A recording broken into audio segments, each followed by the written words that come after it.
তোমার সাথে আমার জরুরি কিছু কথা আছে। বলো।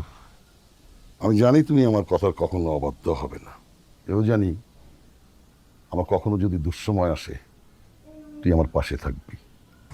জি। তাই বাবা হিসেবে আজকে তোকে একটা অনুরোধ করতে চাই। জয়ী তোর ভাইকে ভালোবেসে বিশ্বাস করে আমাদের বাড়িতে এসেছে।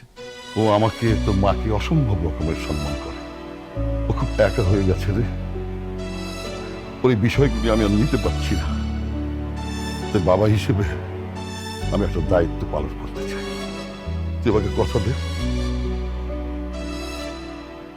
তুই ওকে বিয়ে করবি। বাবা, উনি আমার ভাইয়ের ওয়াইফ।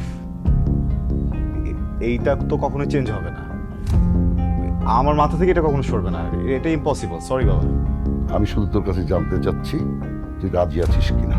আমি বললাম তো, মানে তুমি বলো না, মানে এটা ইম্পসিবল, কখনোই সম্ভব না। তাহলে শোন, তুই যদি রাজি না হোস আমি জয়ীকে নিয়ে এই বাড়ি থেকে চলে যাব।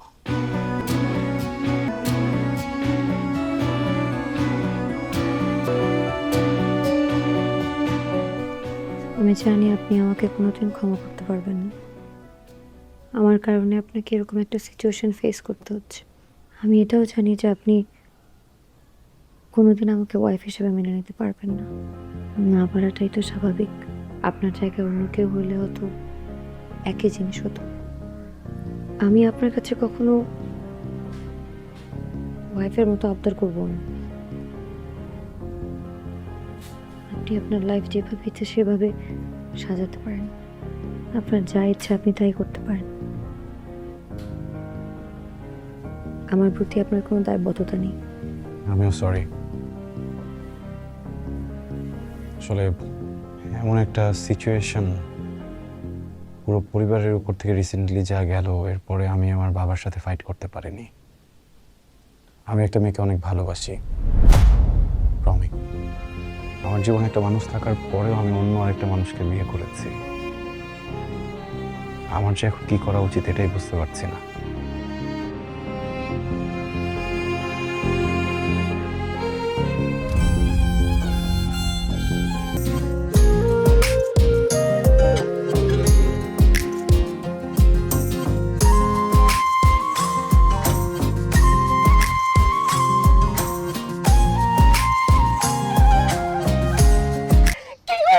কি করছো তুমি? বিয়ে করে ফেলছো? সিরিয়াসলি বিয়ে করছো তুমি? আমার এখন কি হবে? আমি বাসায় কি বলবো? বিয়েটা আমরা খুব ইচ্ছে করে করিনি। সিচুয়েশনটা এমন ছিল, আমাদের কিছু বলার ছিল না। আমার এখন কি হবে? তুমি যদি একটা গার্লফ্রেন্ড নিয়ে আমি তোমাকে দেখতাম, আমি মাফ করে দিতাম, আমি মেনে নিতাম। এটা আমি কিভাবে মানবো? তুমি বিয়ে করছো, তুমি আমার কথা একবার চিন্তা করলে না? চলে যাবো না, বাবা মা যেন কেমন হয়ে গেছে বুঝছো। এই সময় আমি ওনাদেরকে কষ্ট দিতে পারি না, এই জন্য। তুমি আমার কথা চিন্তা করো নাই।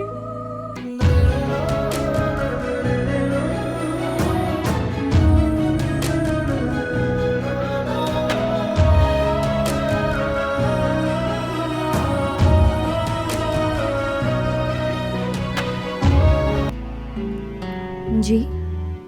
ওকে আজকে সবকিছু বলে এসেছি।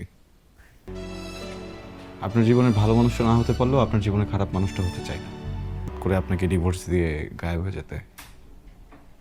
ভাইয়ের কাছে শুনেছি আপনি জব করতে চাইতেন।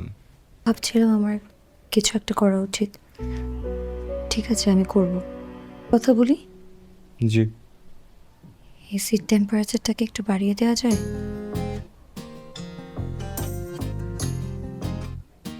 আপনাকে একটা কথা বলবো? জি। আমার মনে হয় আপনি আজকে উপরেই ঘুমান। না না, কোনো সমস্যা নেই, আমি এখানে ঘুমাবো। সমস্যা নেই, আপনি এখানে ঘুমান, আমি বাইরে ম্যানেজ করে নিচ্ছি। আপনি এভাবে বাইরে গিয়ে ঘুমালে বিষয়টা ভালো দেখায় না। বাবা শুধু শুধু সিন ক্রিয়েট করবে। আপনাকে একটা কথা বলি। জি। আমার বাবা আপনার থেকে আমি ওনাকে একটু ভালো চিনি। আমাকে ডিল করতে দেন। আসসালামু আলাইকুম বাবা। রুমের এসি কাজ করছে না, ভেতরে যা।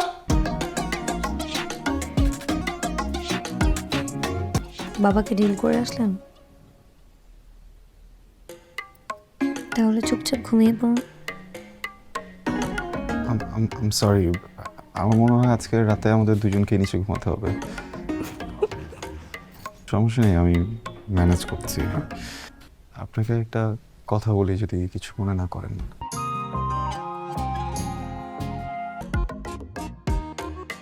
পেয়েছো, এখানে লুকিয়ে আছে, তাড়াতাড়ি আসো।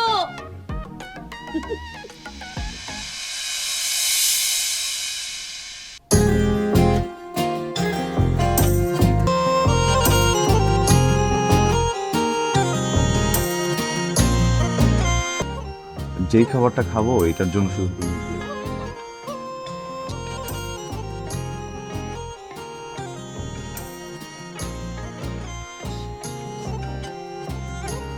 হুম,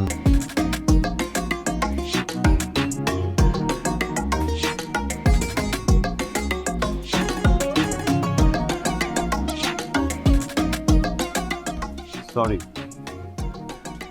ভিতরের ওইসবের জন্য, মানে বুঝি নাই এটা নাস্তা ছিল।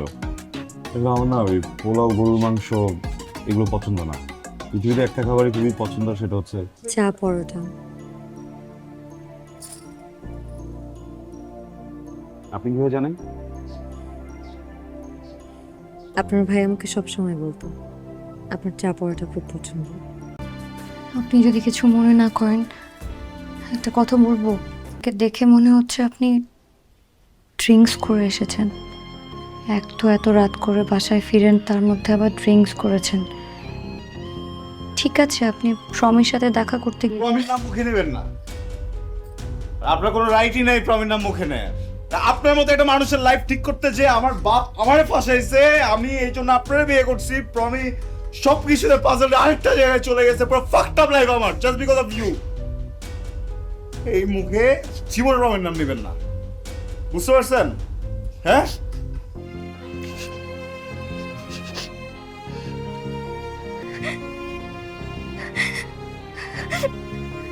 চাই কেন? আমার কি দোষ বলেন তো? আমাকে দোষ দিলেন এখানে, আমার কি দোষ? এক তো আপনার একবারও বলিনি যে আমি আপনাকে বিয়ে করতে চাই। আমি আপনার কেন?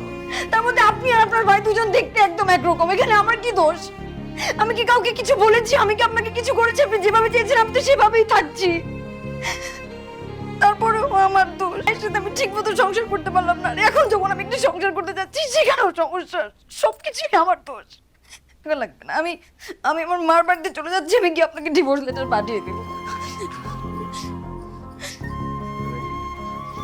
এই লিসেন, আই এম সরি, আমি এইভাবে রিয়েক্ট করতে চাইনি। খুবই সরি, আর কখনো এরকম হবে না। আই প্রমিস আমি কোনোদিন এরকম করবো না।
হ্যালো, কোথায় আপনি? আছি। কেন? খাবেন না? না, আমি খাবো না, আপনারা খেয়ে নেন।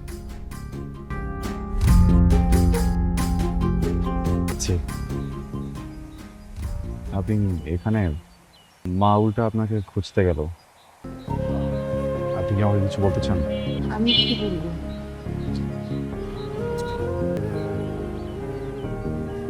না, আমার আসলে কিছু বলার নেই।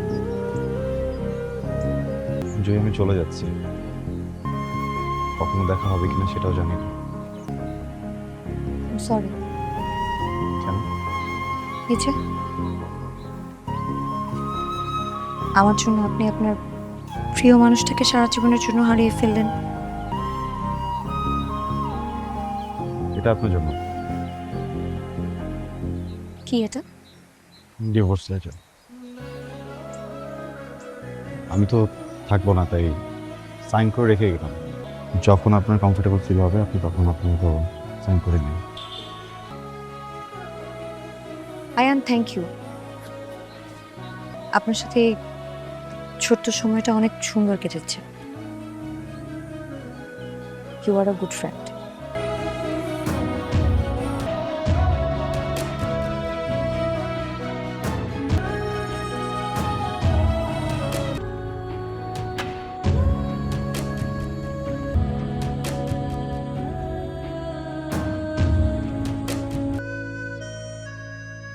প্রিয় বউ, আমি আসলে খুব সরি। এই পুরোটা সময় হাজবেন্ড হিসেবে যেভাবে থাকা উচিত ছিল সেইভাবে থাকতে পারিনি। আসলে এত অল্প সময় ব্যাপারটা মেনে নেওয়া আমার জন্য খুব কঠিন ছিল। দেশে আসতে না আসতেই বিয়ে, তারপর প্রমের বিষয়টা, সব কিছু মিলিয়ে আমি একটু পেঁচিয়ে ফেলেছিলাম। হয়তোবা প্রমের সাথে বিচ্ছেদের দিন আমি একটু খারাপ ফিল করছিলাম, কারণ এই সম্পর্কটা আমার আর আপনারই ছিল। ওই দিন রাতে যা কিছু হয়েছিল এই পুরোটা এই জন্য হয়নি যে আমি ড্রাঙ্ক ছিলাম। আপনি আমার ওয়াইফ, আমি আপনার হাজব্যান্ড। আসলে একটা অধিকারের জায়গা আছে, কিন্তু এরপর কি বলবো না বলবো বুঝে উঠতে পারছিলাম না। ভেবেছিলাম হয়তো আপনি কিছু বলবেন, আপনিও কিছু বলেননি, আর আমিও কিছু ফেস করতে পারছিলাম না। কিন্তু এখন বলতে চাই, আমি আপনাকে ভয়ঙ্করভাবে ভালোবাসতে চাই, একটা সুন্দর সংসার সাজাতে চাই। আমরা কি আমাদের অতীতটা ভুলে প্লিজ নতুন করে স্টার্ট করতে পারি?